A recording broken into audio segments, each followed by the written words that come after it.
This video is about the second derivative of implicit functions using an alternative method.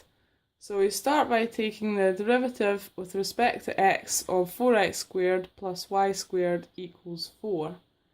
Differentiate 4x squared and we have 8x. Differentiate y squared, differentiate with respect to y, that's 2y, and multiply by dy dx. And then we differentiate the constant and get 0. Now just rearrange for dy dx. So we subtract 8x and divide by 2y.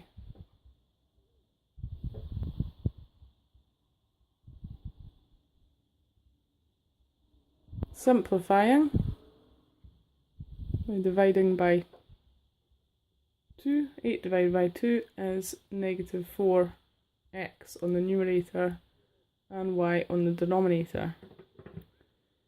This is our first derivative.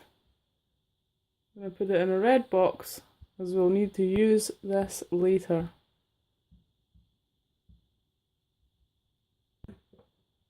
So when we do the second derivative, we can just start with this line without rearranging.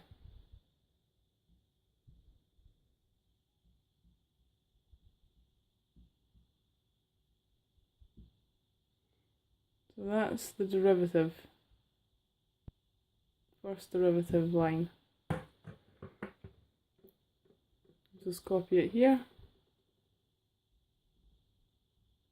8x plus 2y dy dx equals 0. So differentiate with respect to x again.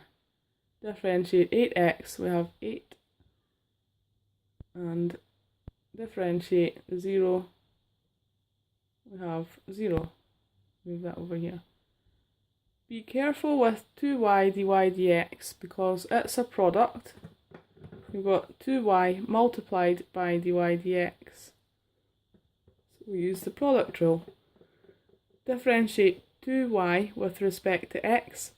We have 2, then dy dx, because we differentiate the 2y with respect to y, which is 2, then multiply by dy dx. That part is the chain rule.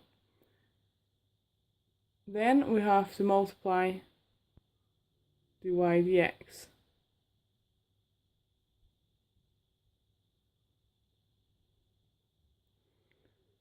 That's the first part of the product rule. Now we have 2y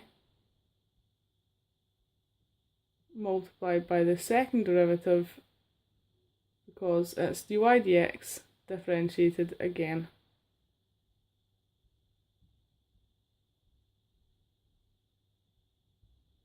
Be careful that dy dx is not the same as the second derivative. In this case, you've got the first derivative multiplied by itself, and this is when you differentiate twice. They're two different terms. Now you can use this substitution to replace dy dx here and here with negative 4x over y. We'll do that. 8 plus 2 negative 4x over y, negative 4x over y, plus 2y, second derivative equals 0.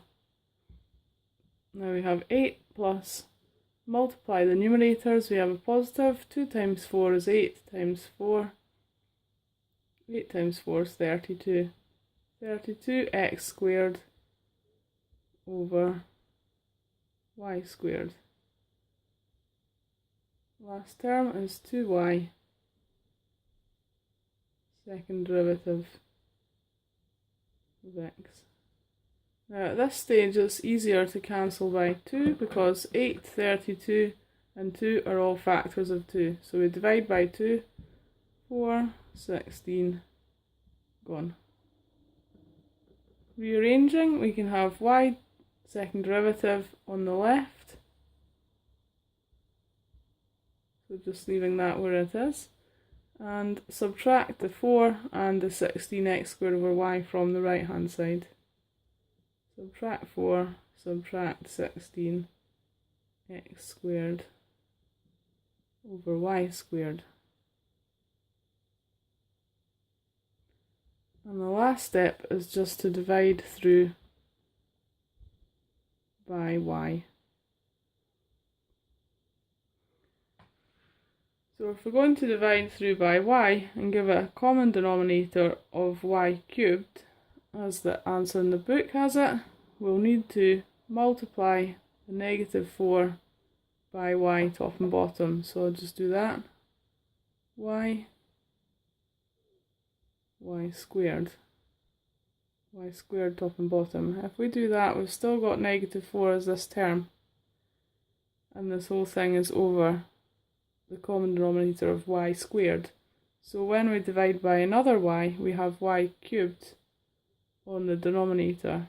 And the top is negative 4 y squared subtract 16x squared.